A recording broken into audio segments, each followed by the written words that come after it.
Good evening and welcome to the Badger Politic. I am Scott Stearns. My name is Paul Sickle. Hey, Paul. Evening to you. Likewise. How's it going? Well, if I can afford a few political comments in between discussing how adorable my daughter is, I think I can help make a decent podcast. How is parenthood? You're at week 7, I believe you said. The kid's amazing. Yeah? A lot of face making. We're starting to make faces at each other. That does happen. They make more deliberative movements and less just natural nerve reactions to things. So that's always fun. That's great stuff. Yeah, and it's one of the reasons I care about politics, because I realize that after I'm gone, there will be someone else. There's a world that has to carry on. Right. Once your world comes to close. So. Right. That's all being optimistic that we make it through these times. Well, yeah. But then again, all people talking politics are worried about that. I suppose so. They certainly worry about their children. Yeah. Hopefully people worry about multiple generations down the line. Well, let's hope so. And this is where we're at. Yeah. We still have Donald Trump as president. We do. And Scott Walker as governor. So, yeah, we've been off a couple weeks. I took a trip out to Las Vegas last week. Cha-ching! Not necessarily. A few overdrawn notices coming in now. No, I think maxed out on this credit card. Too many cash advances. I was relatively sensible in my where I was placing my wagers. I went out with a group of friends and we stayed downtown and enjoyed the quirky nature of Fremont Street. I did put some money on some local sports teams. Did you break out the Discover card that you had way back? Do I have a Discover card? Oh, you should have told me. Oh shit! All right. So I did put $20 on the Bucks to win the division. It's 18-1 bet. I figure, hey, that's worth the possibility of getting $360 back, right? I lose everything every time I look at the Pato. So there you go. Well, yeah, there you go. But speaking of the Bucks, that's actually not true. I don't know the Pato. It's fake news, fake Paul news. Speaking of the Bucks, they went back home or to the old home tonight, to the old Mecca Arena, the mothership. Yeah, and it looked like it was a that's fun a place grandmothership actually. Right. Well, that's where they won the championship back in the day. I know. It might be their great grandmothership. Yeah, that's actually that's a good way to put it. It wasn't so great tonight. No, they couldn't pull it out. They lost despite Giannis scoring 28 points. Still couldn't season low. Get it done against 28 points. The Boston Celtics. So, but they still are. They're still doing okay. They got up to a pretty good start. Their prospects are probably better than the Packers are. I believe they're like the second tallest team in the league. Yeah, from what I'm hearing, they got a lot of length. Are we a sports podcast nowadays? We sports and gambling podcast. We could just talk about this for a while. That's fine. I mean, we should do this. I mean, politics is pretty fucking depressing, if you ask me. We all need distractions.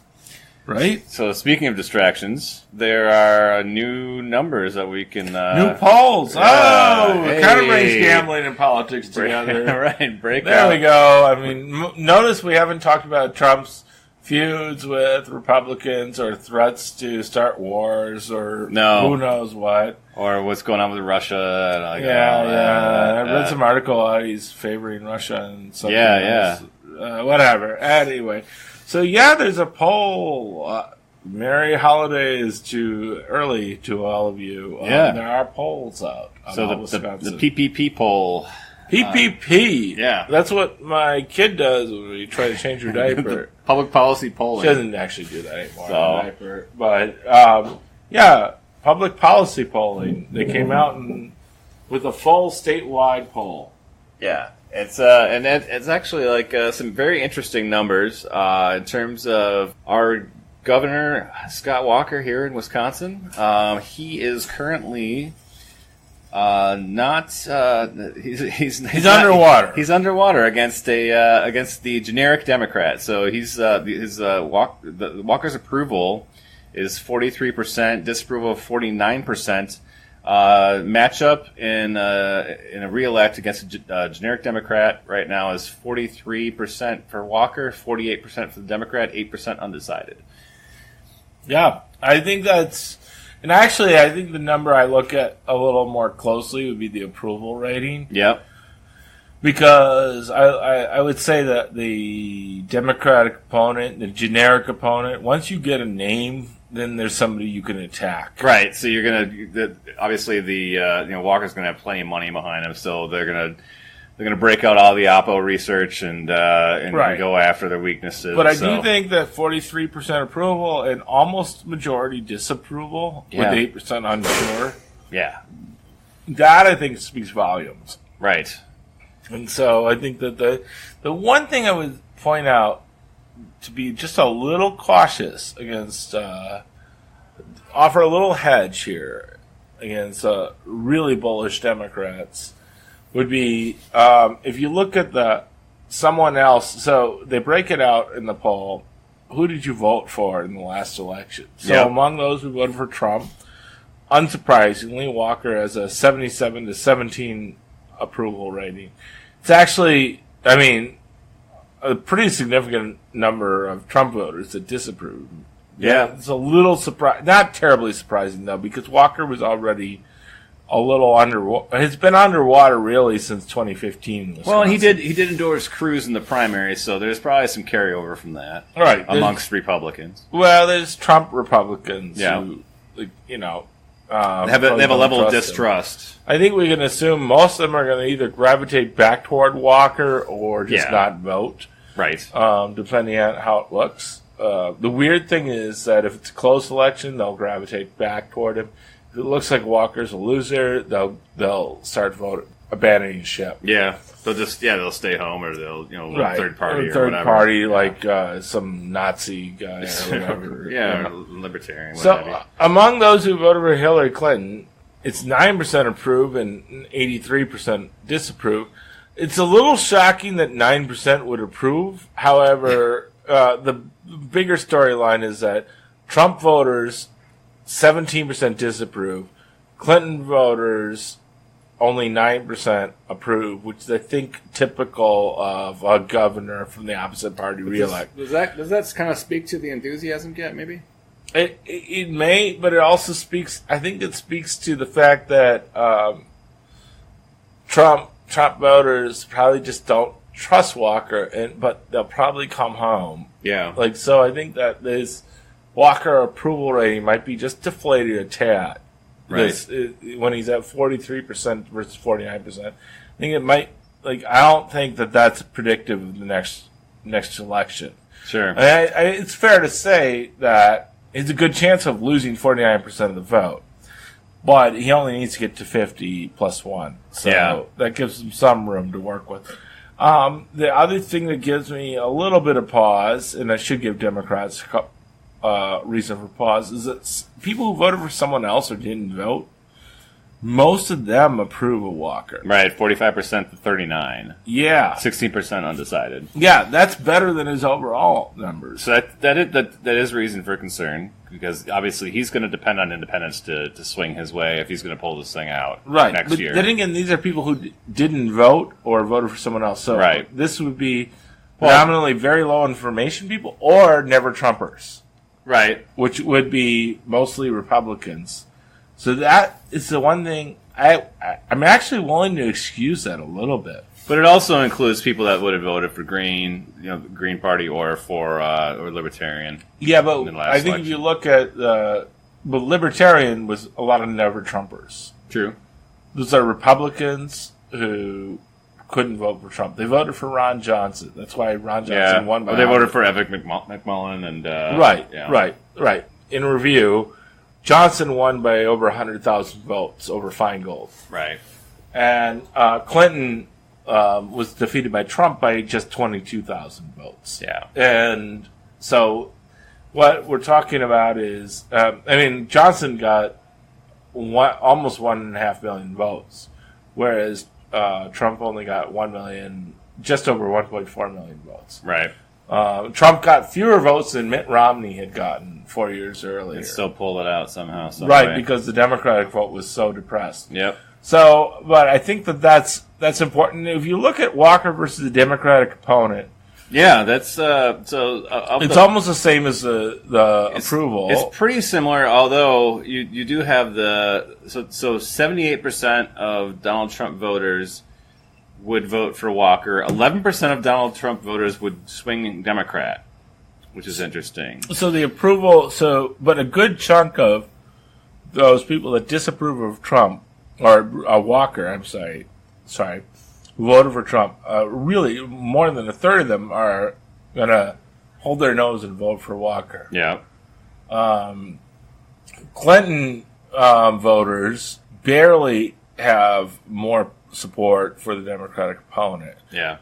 And that's probably why it's a shade closer there. So it's, I mean, of the in the 2016 vote, Hillary Clinton voters, 86% would support the Democratic opponent. 9% of Hillary Clinton voters would vote for Scott Walker today. Right, and on the approval, it's 83% disapprove. Right, and 9% wouldn't. So there's people who don't know if they approve of Walker or whatever, but so there's, I guess, less informed Democrats that would just not vote for Walker. But there was a certain percentage of Clinton voters that were never Trumpers. People that would not vote third party because they know that it is a winner-take-all situation. Well, it doesn't look like they're gravitating toward Walker, though, on the No, what I'm saying is that...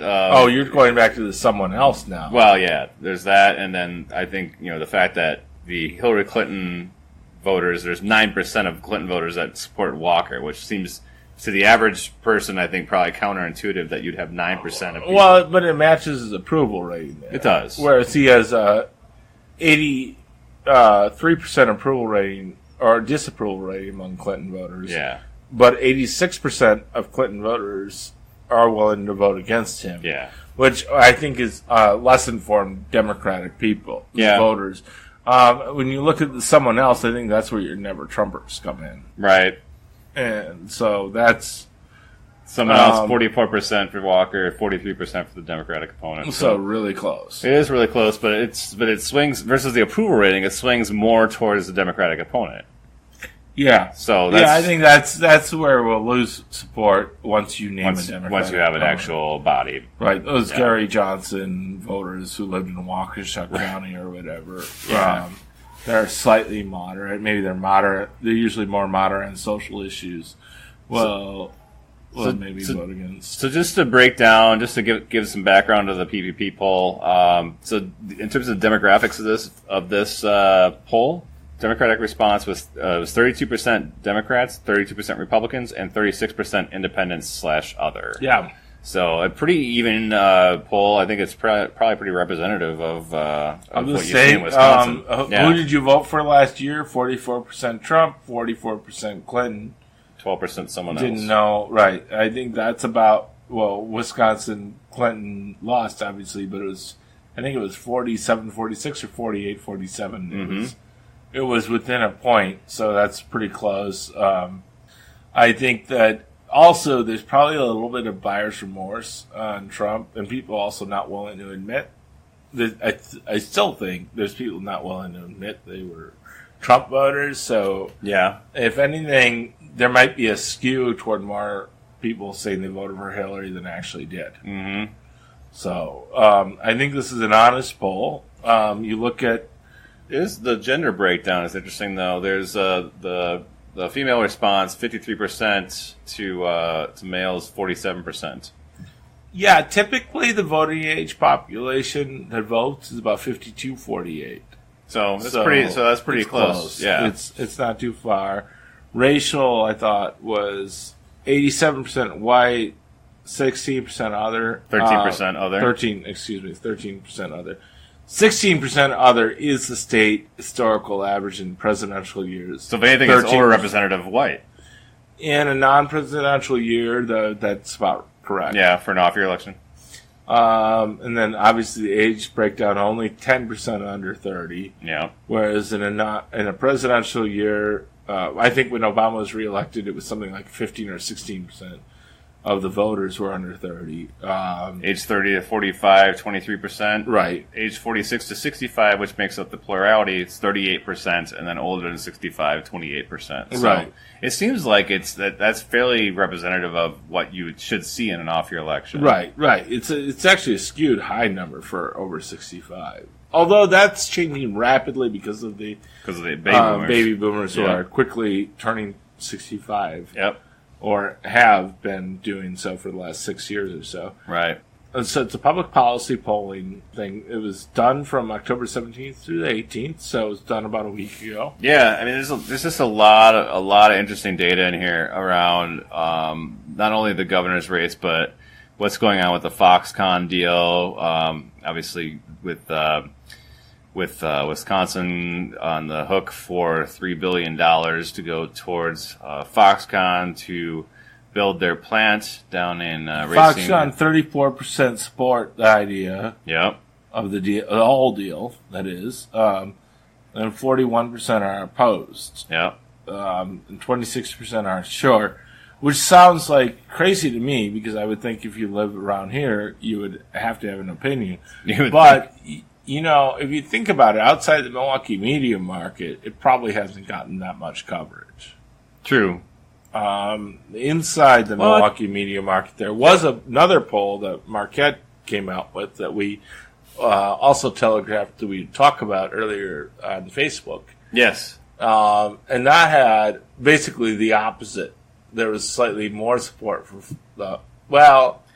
people said a slight plurality said it wasn't worth the money. Mm-hmm. But another plurality said, actually I think a majority said it would help the economy. Right, but that's two different questions. Right. But I would also argue it was also regionally biased. I mean, southeast Wisconsin, the Milwaukee metro area, is probably going to be more for the Foxconn deal, of course, than almost any other part of the state. I mean, that only makes sense. I mean, right. Obviously, somebody in Oak Creek is going to care more about Foxconn than somebody in Eau Claire. Right. And I think that as soon as you go north of, say, 7 Mile Road, as we said before, sure, yeah, Foxconn support drops precipitously. Yeah. But even people in Milwaukee or Waukesha or Washington or Ozaukee counties could benefit from Foxconn. Yeah. Whereas, no one in Appleton's going to benefit from it. Oh, sure. Or Eau Claire or Green Bay or Fond du Lac, really. I mean, Sheboygan, Manitowoc. I mean, you name it. Well, one of the interesting crosstabs here is so they did pull on the motive of the governor getting this deal through, and 38% think that Walker made the agreement with Foxconn because it was a good long-term deal for the state. 49% think he made the agreement mainly to help him win re-election.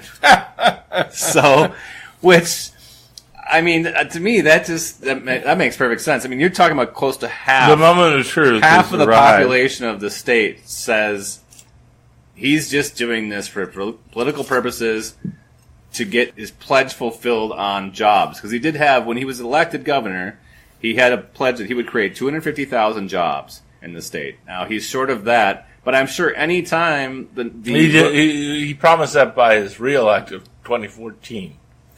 So but he still hasn't met, though.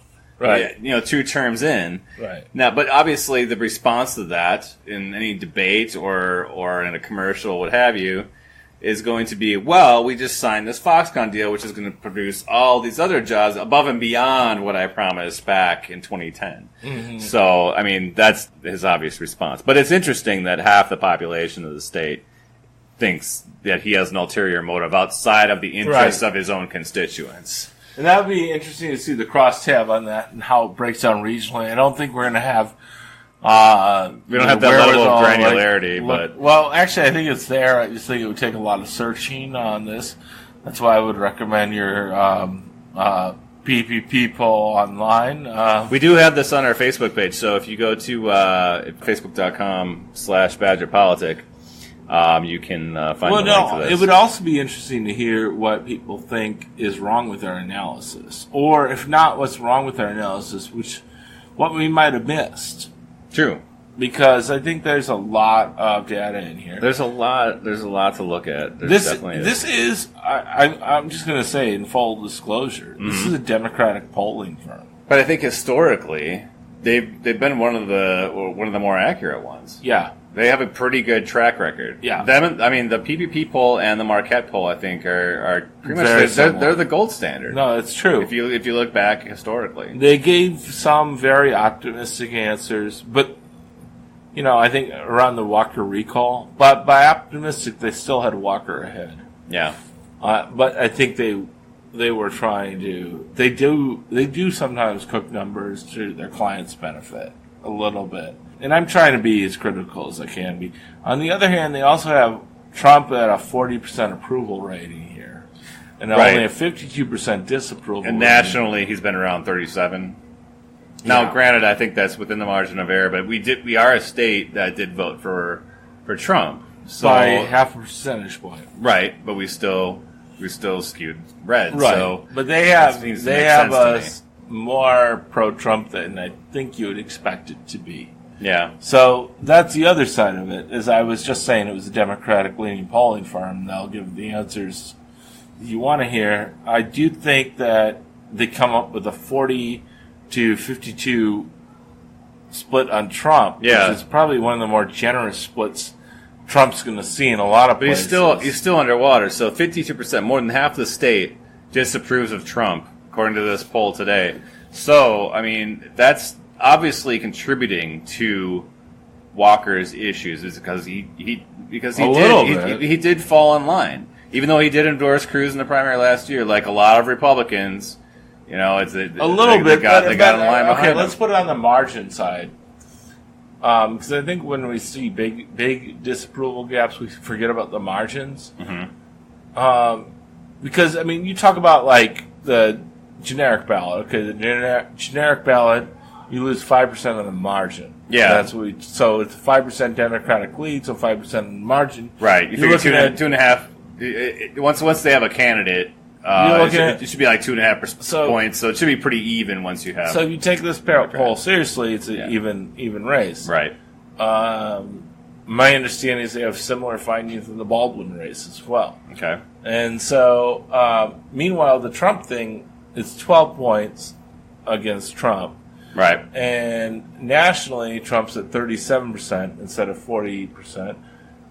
His disapproval's at 57% versus 52% here. But remind me, Paul, what were we looking at 4 years back when Walker was going to be up against Mary Burke at this stage in their race? I believe Walker was ahead by about 6 points. Right.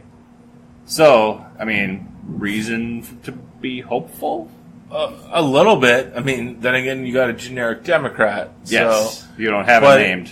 So, assuming, if it's only 5% on the margin that you're going to lose, then we've gone from being 6 points down to even. Yeah. So that ought to help. Still better than the other way around. Still better than 48-43 for Walker. Right. At this stage in the race. And mind you, Burke lost by about 5.6 points. So if we have a 6-point improvement, we have a very narrow win. Yeah. Coming up. Well, we were talking about it earlier tonight about just the fact that combined with the Trump factor, combined with Foxconn, this is Walker's third term he's going for. However, there was the recall election in 2012, so really it feels like his fourth term because it's the fourth time we have to go through a campaign. So I wonder, does that give him a pass though in running for a third term, or does that make it harder for him? I think it makes it harder because it just seems like he's been around longer than he actually has. So then Walker fatigue will become more of an issue. Right, I think so. Okay. Some other interesting data points here in terms of the current support of the Affordable Health Care Act / Obamacare. 44% support, 38% opposed. And nationally, those numbers have been better for the ACA. Yeah, and I think that probably goes to the Walker thing as well, because obviously he's been in opposition. So against it that people are buying into it. Right. Congressional action on the Affordable Care Act. In terms of how, if the Congress passes a bipartisan bill to fix the problems, 57% support, 33% say repeal it and start over. So that's pretty significant. I think if I'm a Democrat and I'm running for governor against Walker, I think I play this up a good amount. Absolutely. There is some other stuff in here as well about the Medicaid expansion. So I don't know if we have a Democrat with a killer instinct, and I wonder if this is going to prod another Democrat in. It might. Well, I don't know. I mean, I've been telegraphing. I think the healthcare thing is interesting. I mean, the other thing in here is, so, I mean, Walker obviously did not accept the Medicaid expansion when Obama was president. That obviously has been an issue of contention that's been ongoing. They did poll this, and they said, do you support Wisconsin accepting Medicaid expansion funds? 59% support. Damn. 21% opposed. I mean, whoever higher opposed number, whoever the Democrat is, has got to get on this and be like, okay, among men, it's like the same as with women, even better. Actually. Yeah, I mean, 62% of men are supportive of expanding Medicaid versus 56% of women. I mean, I'm surprised by that breakdown. But I mean, if I'm running for governor, and Walker, who claims to be the reformer, I'm one who says, it is your money. So why is your governor not bringing your money back here to the state to pay for health care and support the people of Wisconsin? What's the Walker gender reelect number? So it's 41 women, 41% reelect, 48% no. Men, 46% reelect. Wow, that's a small gender gap. Yeah. I mean, wow. I think that shows huge vulnerability for Walker. I think it does too. I think you run an effective campaign. I really do think that's huge. I didn't really know what to expect out of the latest poll numbers, but I think there's just... I think this shows something to watch. Kind of what I felt it was, but I wasn't sure because we live in Milwaukee, right? And who knows? I mean, we're... There's some other stuff in here. I wanted to find the race breakdown. That's yeah. Actually, I'm glad you found it. Whites, 47% vote for the Democratic opponent. 45% vote for Walker. Other non-white, basically, because they couldn't get a statistically significant sample for different groups. 58% for the Democratic opponent, 31% for Walker. That's low for the other. I honestly think non-whites will vote against Walker a lot harder than 58-31. Yeah, I think it would be closer to 80-20. That would be quite the swing versus this poll, but that's been at least 70-30. I really think that understates it. So, okay. Whereas if he actually is losing among whites by 2 points. Now let's give him the 5-point swing, so he wins whites by 3 points. Yeah, he's a goner. Wow. We just need a decent candidate to get rid of him, but we should be able to do it. Well, yeah. That's one of the reasons I've been telegraphing Malin Mitchell. I think he'd be perfect because you get the non-whites to vote against him and show up and really vote in force. And work hard. Hopefully. Right. I think so. I think maybe because, I mean, this 87% of the poll is white. That's a little high on the white side. Yeah. Versus Wisconsin's historical average. For sure. So, like I said, in the presidential election, I think it was 82% were white, not 87. And so, I think the gubernatorial election is close to 87.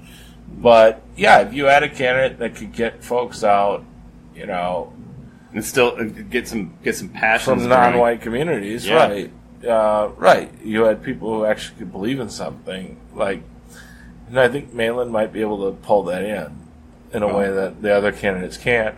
We shall see. On the other hand, it's possible that none of the above are the answer. I think this poll is so...